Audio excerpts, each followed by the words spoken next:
So yeah, hi, thanks again, everybody, for joining today, even though it's a holiday this weekend. It is beautiful outside if you're in Edmonton. And so, of course, I encourage people to, take a walk outside or whatever, just to enjoy the nice weather. Um, I will get started with the lecture today, which is AI and medical data types. This is part of the AIMS curriculum 2021, and this is lecture A5, the A stream, which is, of course, for people who want to be introduced to AI and maybe have somewhat of a medical background. I have a few topics set out today to talk about, and mostly I want to be covering some information about these complex health data types, and especially talk about some examples of how AI has been applied to them. Quickly before I get started, if any of you have comments or questions, I do have the chat open on my other monitor there. So if you see me looking over there, that's what I'm doing. But I do invite Shane to interrupt me if I happen to miss one, if it slips by. So yeah, today I'll talk about electronic medical records, medical imaging and video, EEG, and then the last three sections are all kind of related. We'll start off with genetics and other types of omics, protein folding, and then I'll move into drug discovery. So quick about me, if you guys have done the workshops, you would have seen me already. My name is Sarah Davis. I am one of the co-presidents of AIMS this year. I'm a computing science grad student. Shout out to the AI, or the Alberta Machine Intelligence Institute, for funding me. Amy, you may have heard of Amy as an organization before. My background is in biological sciences with a minor in computing science. So that's kind of where I'm coming from here. And my email is on the screen here. I'll also have kind of like a calling card at the very end, but just in case you have pressing questions or anything, feel free to note it down. Okay, a couple of disclaimers and disclosures. So my perspective and my experiences kind of come through a Western and specifically Canadian and Albertan lens. So some of the examples that I give or kind of history that I talk about with respect to these data types does come from that perspective. So I'm not trying to make any sweeping statements about, we did it first. This is just from kind of lots of American review articles that I came across. So I've worked in the analysis of a lot of these data types, but I am not a healthcare professional. I have no experience in generating them or working with them firsthand in a way that relates to patients or is public facing. So keep that in mind. And then a lot of the information in this presentation was gathered from those review articles that I mentioned earlier. So when the slides become available in the speaker notes, I have lots and lots of links with all of my sources if anyone wants to look at them. Right now they are just links, but in the next day or so, I'll go through, generate some proper citations for them because I understand not everyone is going to have like the Alberta proxy access. So I think that's everything in terms of disclaimers. And I will get started. Like I said, lots to cover. For each of these 6 sections, I have about 6 slides each. I'll try to spend approximately 10 minutes on each section so we don't go over time. I tested this. I think everything should fit into the hour, so we shouldn't go over, but if you have questions, certainly jump in while I'm talking. And we might have a bit of time afterwards for questions as well, and I can stay a little bit later. Okay, electronic medical records.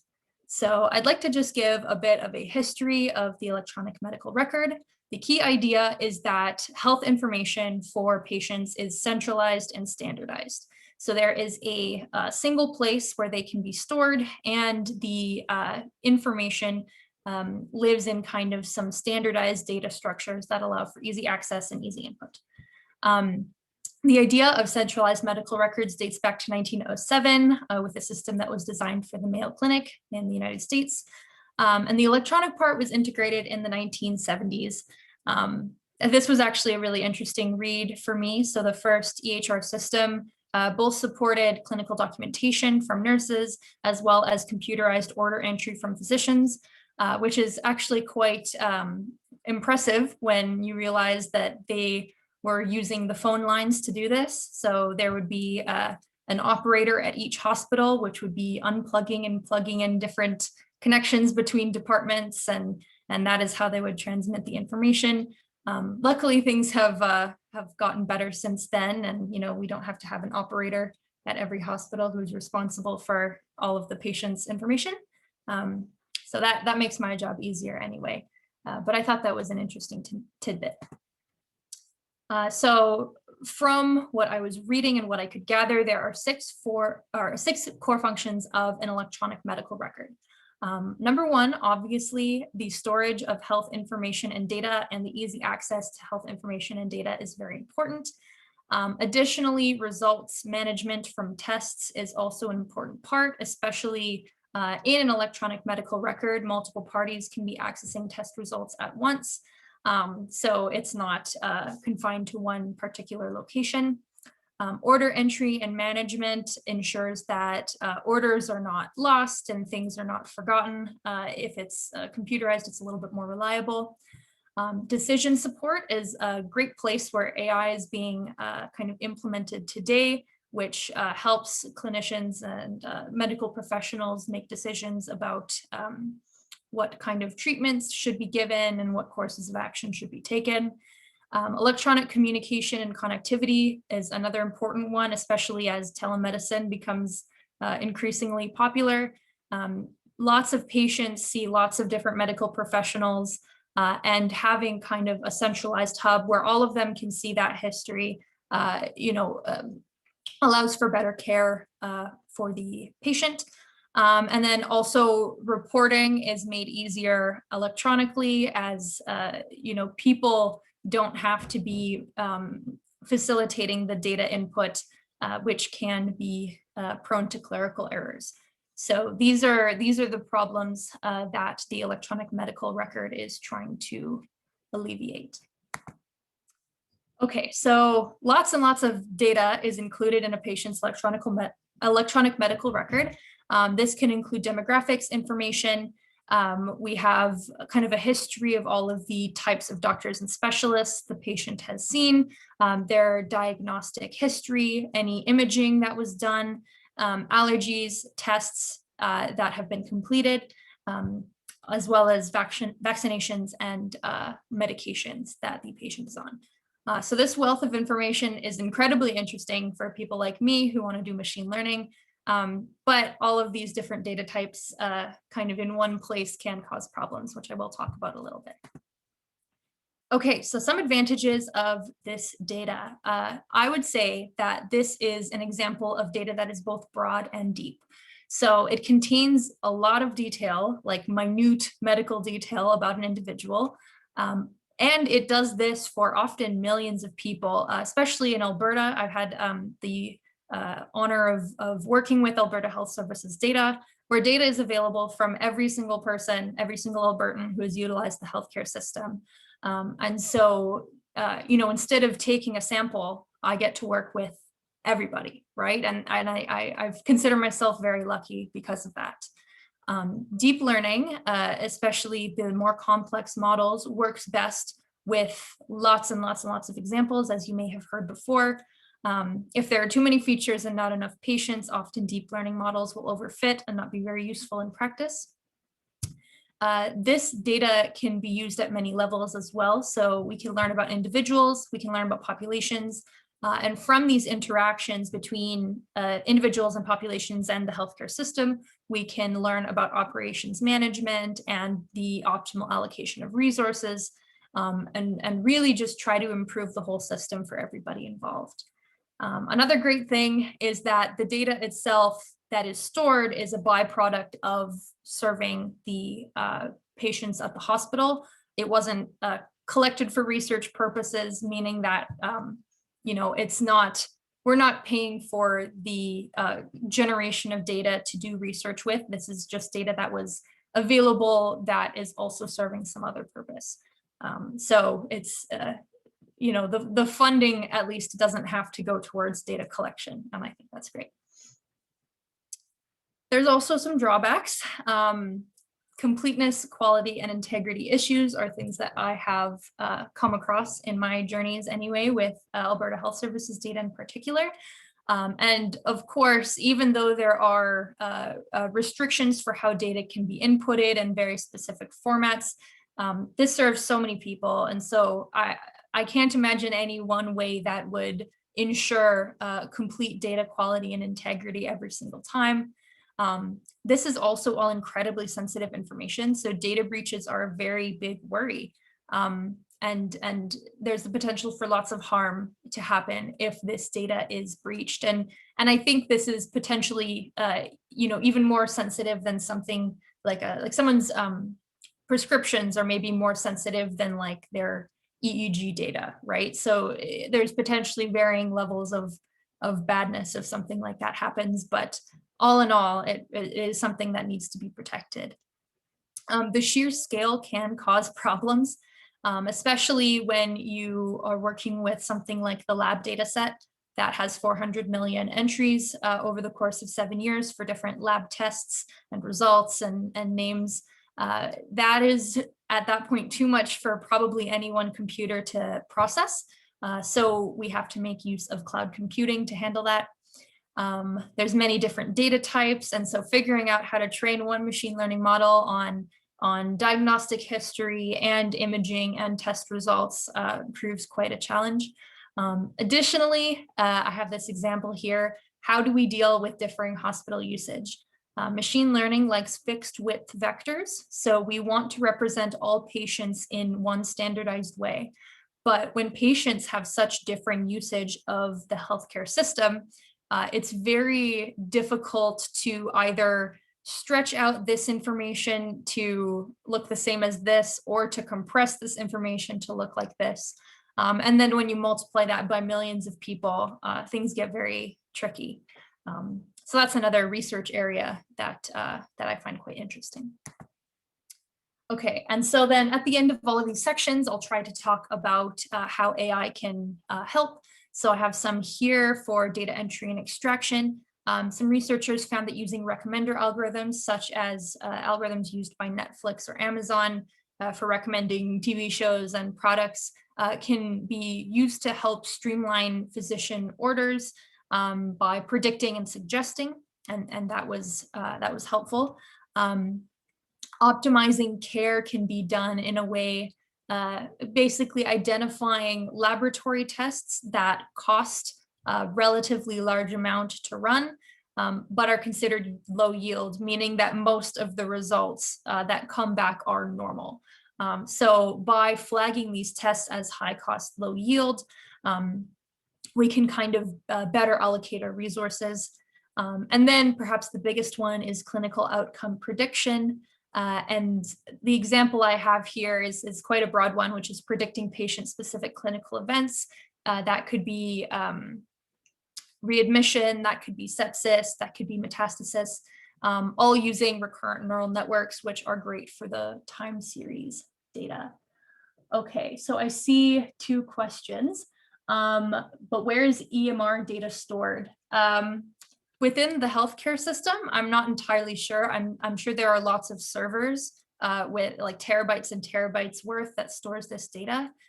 If you're using it for research, they will allocate a server for you, a secure server with some copies of that information.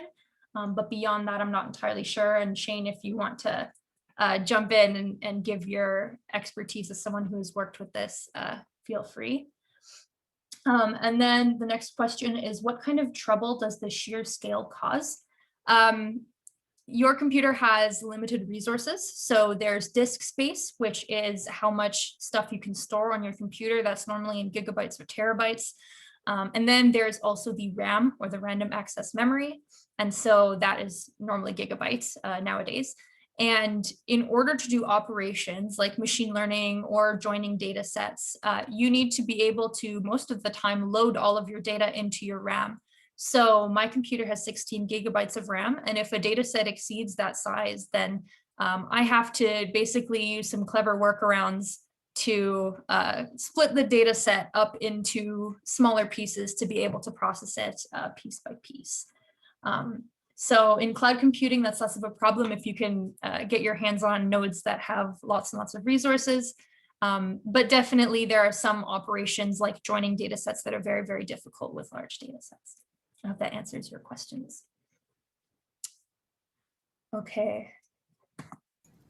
So to answer the question about EMRs, the healthcare system subscribes to different EMR systems that are provided by companies. And so different facilities might use different EMR systems, and all that information will be stored on the company's servers. Yeah, thank you, Shane. Okay, then if that's everything, I'll move on to medical imaging and video. Now this is probably the section that is the broadest. And I realized that when I was doing some background research for this. So I kind of tried to keep these slides self-contained where I talk about different aspects of medical imaging and video. So there is lots more to talk about. It could be its own lecture, but you know, I've hopefully got kind of some high level information there to get people thinking about the applications of AI. Okay, so with recent sensing technology specifically, we've been able to capture a lot of medical detail. I have here both micro and macro, so that would be you know, histological slides deal with, you know, very, very, very small structures. And all the way up to macro. So, you know, that could be videotapes of people's facial expressions, right? An important related concept to this is the convolutional neural network.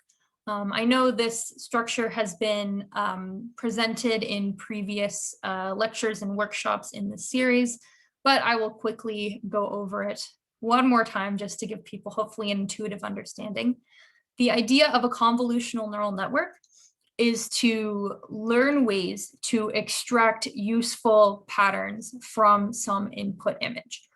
So basically every one of these rows here is informed by the row before it. So this first row is trying to learn some low-level features, which would be some features that are probably you know, fairly recognizable in this image. And there's lots of operations that can be defined on it that Shane just posted a correction in the chat.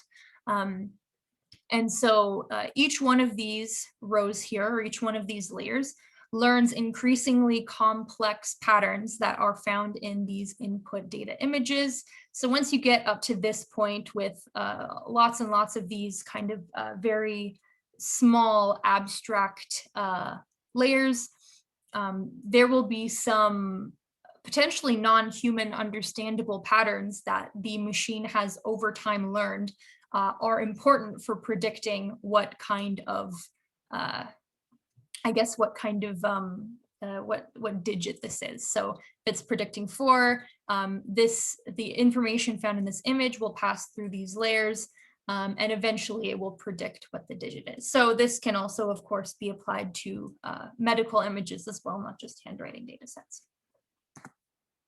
Okay, so with medical imaging, that basically refers to using technology to view the human body in a way that the naked eye cannot.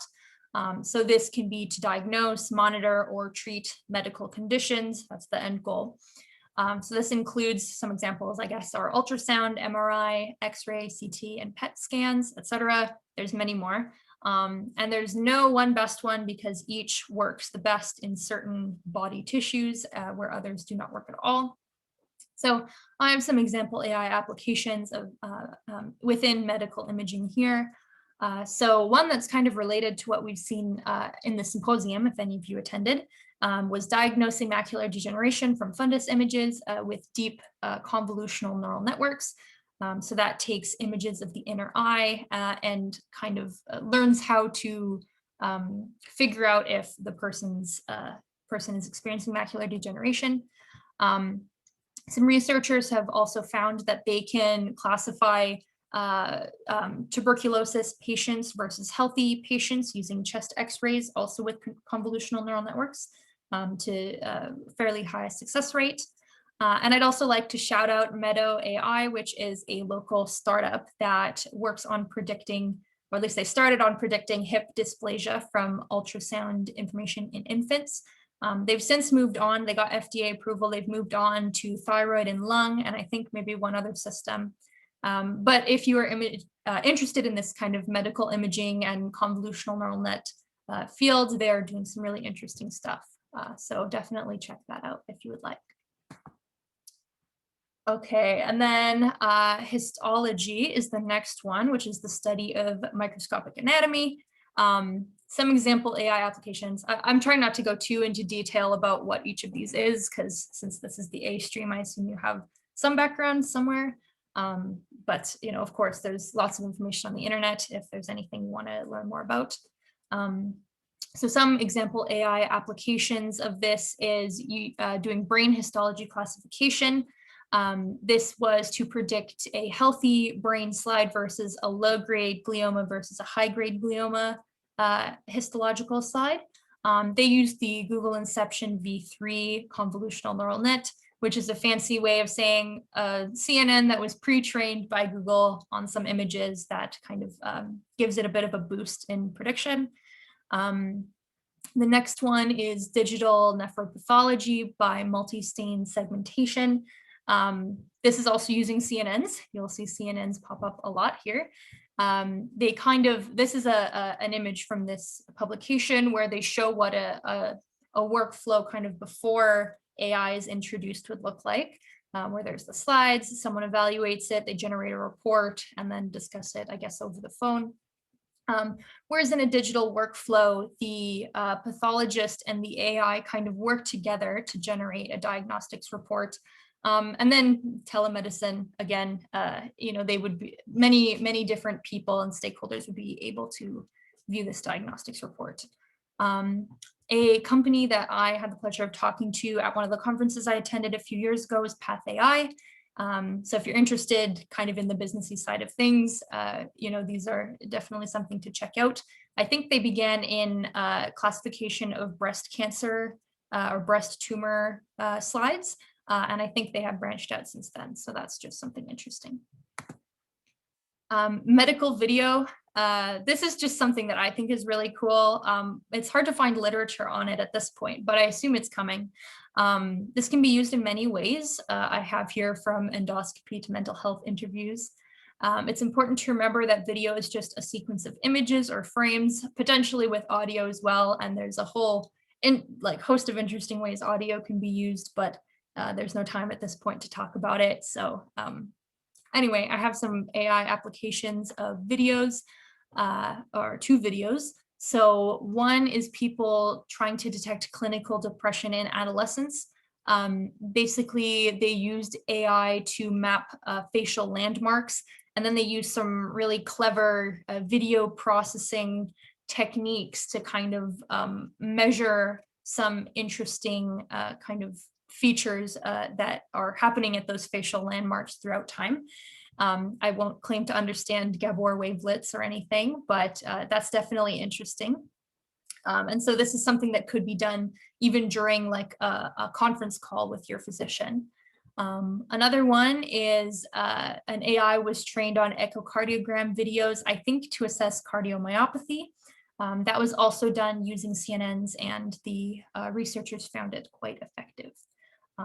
Another thing to note, all of these are links, if you wanted to, once you got the slides, follow them and read more. That is available to you. And I wanted to quickly shout out the AIMS Summer Project if you haven't heard already. Our plan is to create a deep learning object detection model that can track the whereabouts of medical tools from a video feed. I understand from some people who have been involved in surgery before on the surgeon side that tracking where medical tools are at all times is very important to make sure they don't get left anywhere they shouldn't be left at the end of the surgery. So this is just kind of a fun project that could have an application in that. If you're interested in getting involved, shoot us an email at our AIMS email, which I'll show at the very end of the presentation. So that's medical video as well. There are some drawbacks. For video and audio specifically, some people may be uncomfortable having their bodies or their voices being captured. This could be solved by streaming. The idea that the data is not stored, it is merely passed through the model. The model would output some prediction, and after the data goes through the model, it's forgotten or destroyed or whatever. So that could help with privacy concerns. Another drawback is that a lot of medical imaging equipment is very expensive, so this could leave some poorer hospitals at a disadvantage, especially since AI often requires very high quality data to work well. Another thing is that, and this is probably the biggest problem, creating label data sets is very difficult as experts don't always agree on what the correct label should be. So data sets are often very small, and people often remedy this by using pre-trained deep models like the Google CNN. Unfortunately, this can exacerbate bias that is found in the data already. So it's all about striking a balance at this point. Okay. Now let's move on to EEG data. Okay. So electroencephalography data basically is, I guess I shouldn't say it measures brainwaves. It is brainwaves, basically. It's a way to visualize brainwaves. And these brainwaves are generated by brain activity. Basically, voltage will be generated kind of within and between neurons, more activity, higher voltage. And then an ERP, or an event-related potential, is kind of an idealized brainwave that would happen in response to a particular stimulus, perhaps across different people. Okay, so there's a couple of sides of EEG readings and why they are good and advantageous in different scenarios.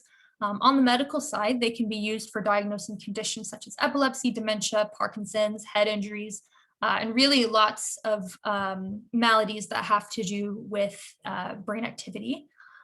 They're also used often in research, such as in psychology, sociology, linguistics, neuroscience, and then also market research, and then biomedical engineering, specifically in brain-computer interfacing. And they're often used to learn more about the brain itself.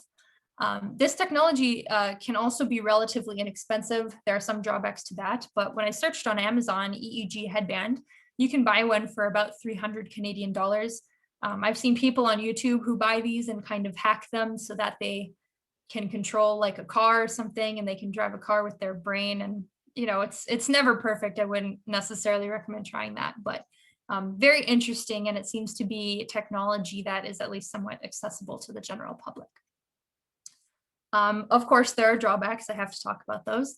EEG data is very highly noisy and requires a significant amount of pre-processing.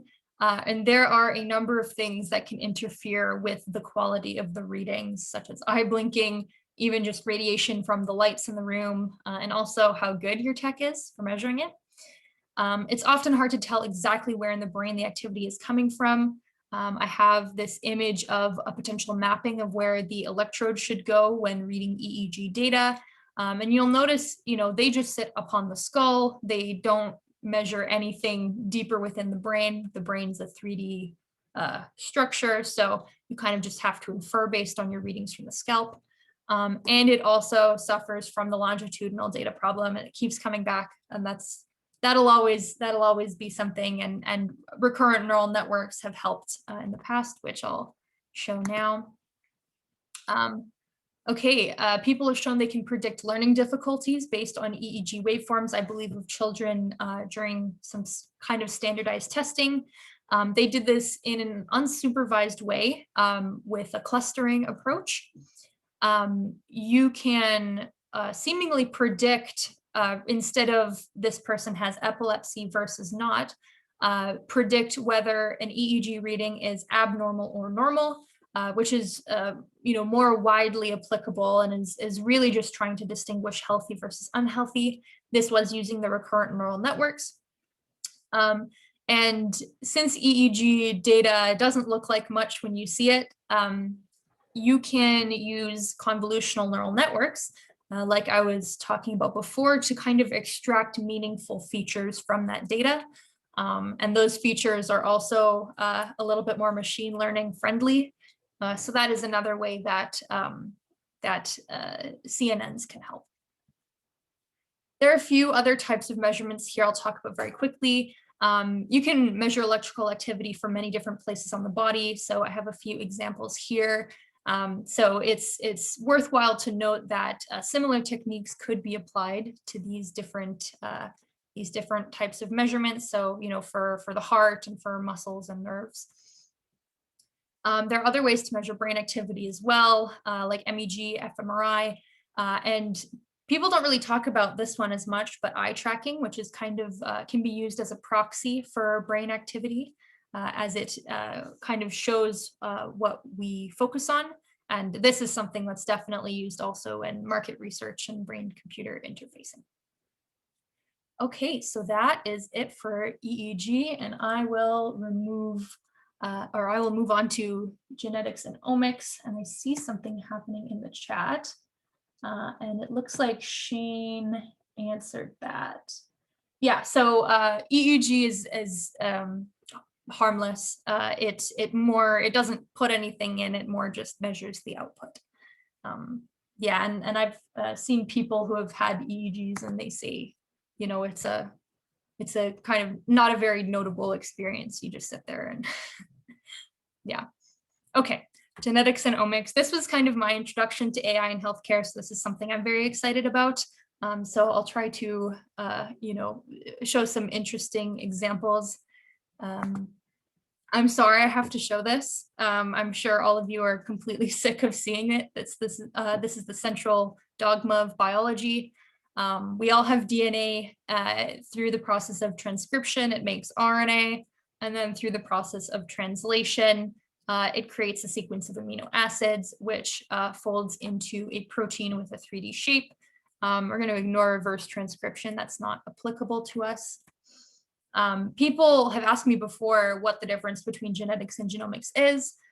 So genetics is basically concerned with the functioning of single genes at a time.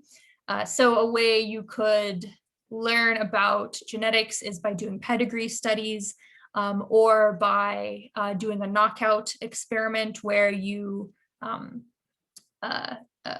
make a singular gene non-functional and see what kind of effect it has on the organism when it grows up.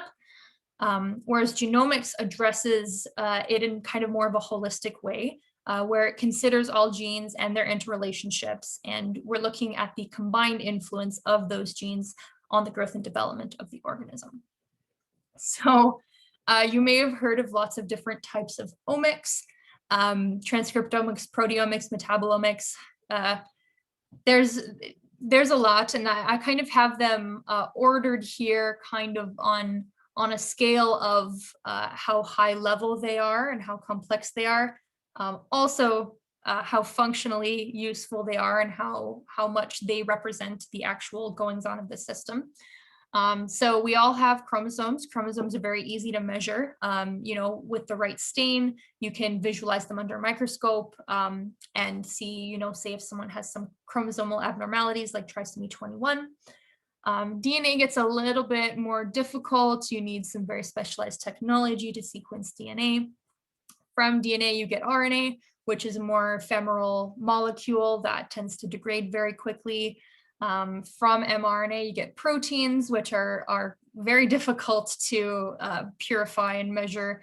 And then from proteins, you kind of get these more specified fields of study like metabolomics, lipidomics, glycomics, as well as epigenomics, like I have here.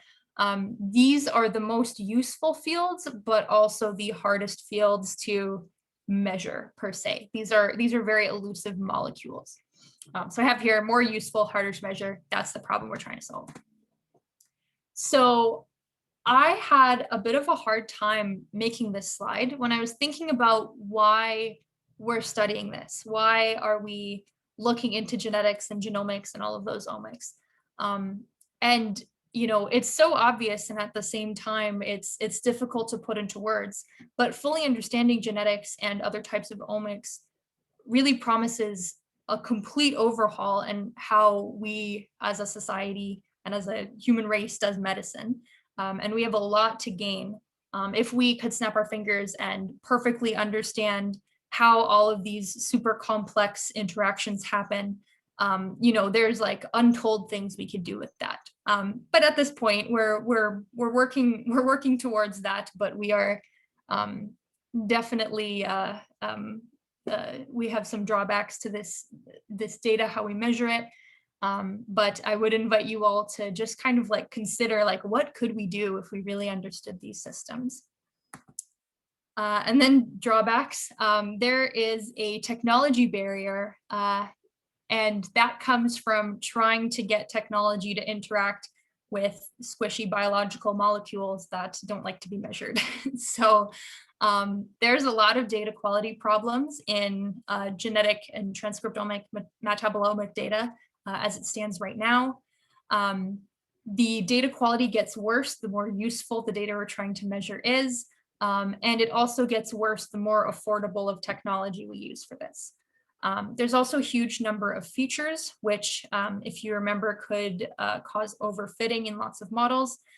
There's approximately 20,000 genes in the human genome, but once you start to move up in the usefulness scale, that number balloons quite quickly. As you move into transcriptomics, you're not just measuring genes, you're measuring sometimes multiple transcripts per gene. And like I said, that number gets quite high.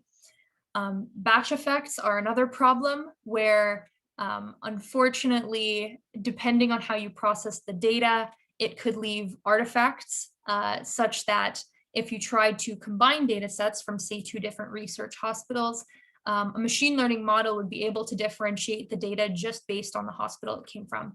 And that can lead to significant consequences in the final models, especially if, say, one hospital deals with, like specializes in brain tumors, whereas like the other hospital deals in more less dangerous cancers. So then the model would be able to determine, survival prediction, survival time quite well by just knowing the hospital it came from. Reproducibility in this field is also surprisingly, shockingly low. Genes don't like to be measured and behave the same way every time that they are measured.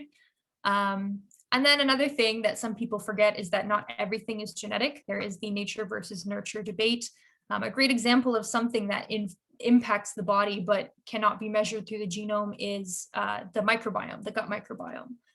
That there's research coming out every day that just reinforces how important it is for the body's functioning. And so, while we may know lots, if we understand genetics, we may not know all. That's what I'm trying to say. Okay, and I'll quickly go over some really interesting applications of AI and omics together. First, I'd like to talk about cancer genomics. People have used convolutional neural networks as well as random forests to variant call, which is basically to identify new mutations in the genome. Variant interpretation is trying to see if those variants are tied to any sort of phenotype, like say more aggressive form of cancer. That can be done using deep neural networks. And then another thing is literature mining. And so if somebody is trying to do a large study, techniques from natural language processing can help get all of the relevant information out of the hundreds of thousands of articles published. And that would help with the information retrieval part of this step. So that has helped many research groups at this point.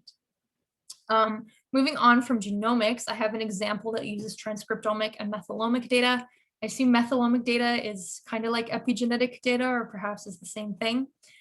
They could predict endometriosis quite well with decision trees. Well, they tested decision trees, support vector machines, and random forest classification.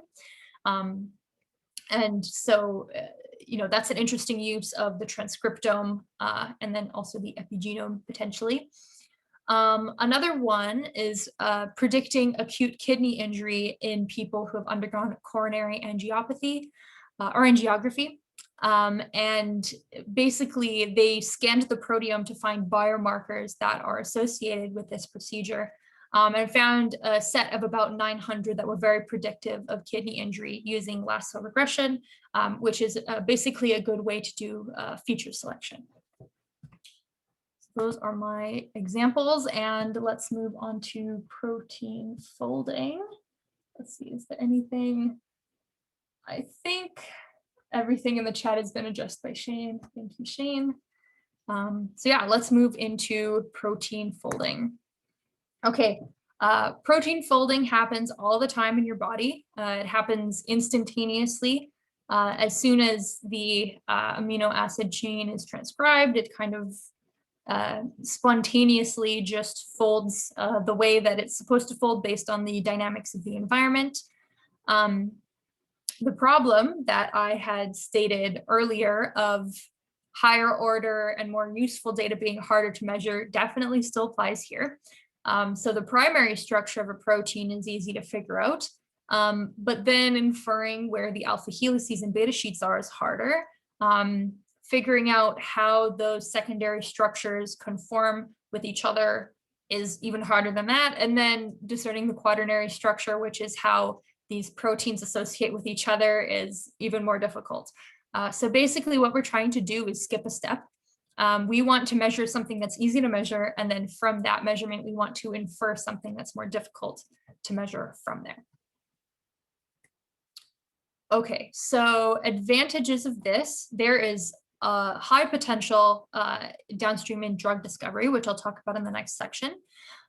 This also has implications in genetic engineering, as we would be able to, with a really great protein folding predictive model, modify a genetic sequence, and from that modification in silico, figure out how that might impact the biological effect of that molecule in that organism. Another thing that seems to happen all the time is that some technique developed for protein folding, has some use in computer rendering. And so that's interesting. Those fields kind of, they're working on separate things, but then techniques seem to be borrowed back and forth all the time, even with like ray tracing. So I think that's also very interesting. Some drawbacks of trying to tackle this problem at all. Protein folding is extremely difficult. Some scholars have argued that this is an NP-complete problem, which in computer science terms basically just means it's part of a class of problems that there's been no efficient solution proposed and will unlikely have an efficient solution proposed in the future. Another thing is that labeled data sets are small and very expensive to curate, because to do so, you would use either crystallography or NMR spectroscopy, and that requires specialized training, skill, and luck, and also in crystallography, lots and lots of time. So that's unideal. And another thing is that protein folding depends highly on the environment. So what we predict the protein to look like, if you change the pH, if you changed like the hydrophobicity of the solution, that prediction might not even be right anymore. So, that's just part of the field. That's something that we have to deal with. I would be remiss if I didn't talk about AlphaFold. This kind of gained some attention and notoriety in the media, I think late last year, early December or late November, where we got these headlines: AlphaFold, a solution to a 50-year-old grand challenge in biology, which, I'll talk more about that later, and showing all of these amazing graphs of just how accurate protein folding has gotten, the modeling of protein folding has gotten. So I'm here to give you kind of like the skinny on what's actually going on there. So this comes from Google DeepMind. This was their model for predicting protein structure as part of a biannual competition, which basically is just to see how far protein modeling has come. The metric that this competition uses is GDT, or the global distance test. And intuitively, it is just the percentage of residues that are within some threshold of where they're actually supposed to be, some very small threshold. And it was generally agreed upon that a GDT score of 90 plus is considered functionally solved. So what that is kind of supposed to mean is that if there's a model that could consistently predict above 90% for some structure of a protein, the protein that they predicted would behave functionally very, very similar to what the actual protein would look like. So AlphaFold, kind of in a very unprecedented submission to this competition, got a score of 92.4, median score, GDT. And what they did was they used an attention-based neural network system. And attention-based just means that the model learns what to pay attention to in the data rather than trying to incorporate it all, very simply. So these results are very, very impressive, and I don't want to seem like a hater or anything, but I think some of the titles on the press releases were a little bit blown out of proportion. They did not actually solve protein folding.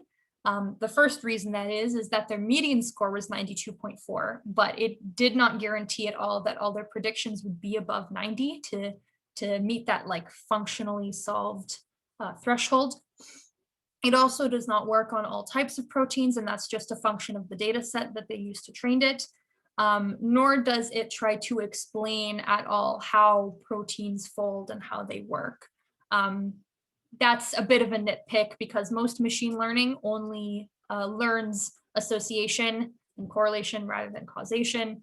But anyway, it's a little bit disingenuous, I think, to claim it solved protein folding. But anyway, it was a very impressive leap, especially considering how well models were doing beforehand. Okay, and that takes us to our last section with 12 minutes left. I think we're making good time, of drug discovery. So this is definitely an interesting field. This is a bit of a smaller section because I feel like I went over proteins and stuff beforehand. So just a few slides. For anyone who hasn't taken a pharmacology class in a while, I'll just go over how drugs work. Basically, they either act in a way that mimics some natural biological molecule or inhibits the function of some biological molecule. And drug discovery assays are normally involving these just huge experiments where tens or hundreds of thousands of compounds and maybe even millions of compounds are tested per day. And they are tested for if they are a hit or not. And hit means just that they have some biological kind of, what's the word I'm looking for? Like some function that they can elicit, like some output. So yeah, here I just have the ligand or the drug, basically what binds, the target, what it's supposed to bind to, and that will maybe cause some cell function. Then there's them bound, they can unbind as well. There's drugs that are agonists, which is mimicking a biological molecule that activates some cell function. You can have a mixed agonist and antagonist, which partially activates some system, and also an antagonist that inhibits the activation of whatever that cell function is. Okay, I'm going to quickly talk about data sources and databases, mostly just to shout out DrugBank. DrugBank is a very popular drug database that actually came out of a project from the University of Alberta. I think it was the Wishart Lab, so shout out Wishart Lab. These all contain structures, like drug and drug-like structures. So this databases like these become important in the next slide, where I'm going to talk about high throughput assays. But these are ones to check out if this is something that you are interested in, and if drug discovery is like something you would want to research in the future. Okay, so high throughput screening was what I mentioned before, where they have these tens or hundreds of thousands of compounds that they screen in a lab to see if there's some hit. But virtual high throughput screening started to gain popularity in the early 2000s, where people realized that they could model these chemical compounds and basically run simulations to see what the binding dynamics would be like between some target and some potential drug. So this allowed experimenters to save a lot of money by not testing all of the molecules that probably would not be a very good fit at all. That saved a lot of time. Some drawbacks that are still true in some cases today is that they are very sensitive to quality. These simulations, they're very sensitive to quality in the compound libraries, and any sort of quality issues like biases could hugely impact the results. They also require manually engineered features and parameters. Some examples of that would be that they have to specify very specific like dynamics, physical dynamics of the system, and make lots of assumptions. And so definitely there are some places here where AI can help with this. Okay, so I have this slide here, AI and drug discovery. There's many different steps in the drug discovery pipeline, but I've chosen 3 that AI can help with and that were not already covered in the protein folding section. So one of them is predicting the physical properties of drugs. This can be done, at least in this one study, using deep neural networks as well as reinforcement learning. Basically, they were able to converge on molecules with desired properties that they specified, and these properties would allow them to select chemicals that would be kind of right for the function that they wanted. And it is interesting that we see reinforcement learning. Reinforcement learning is a very hot topic of research at the U of A, and normally in at least the kinds of medical AI problems I work with, reinforcement learning is often not useful to apply. But there's definitely scenarios where it is interesting to apply reinforcement learning. Predictions of bioactivity has also been done.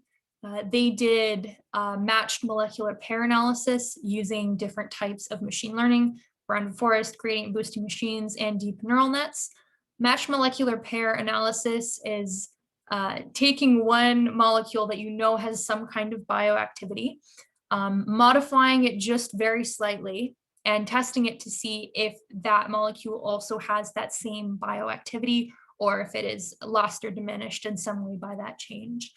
So they were able to perform a fairly good matched molecular pair analysis using these deep learning, machine learning and deep learning techniques. Another thing that you don't want in your drug is toxicity.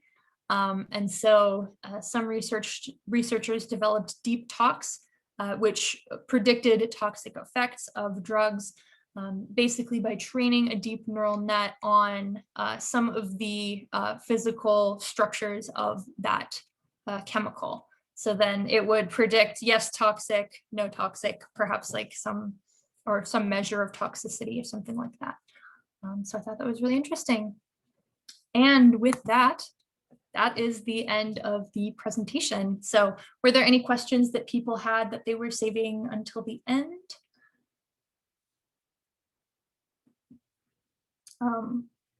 I'm just going to leave it on my calling card for now, and I'll wait to see if anything pops up. If you do want to unmute, feel free to.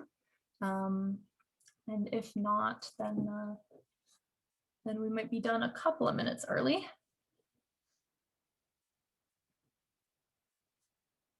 I'm just going to read the chat that I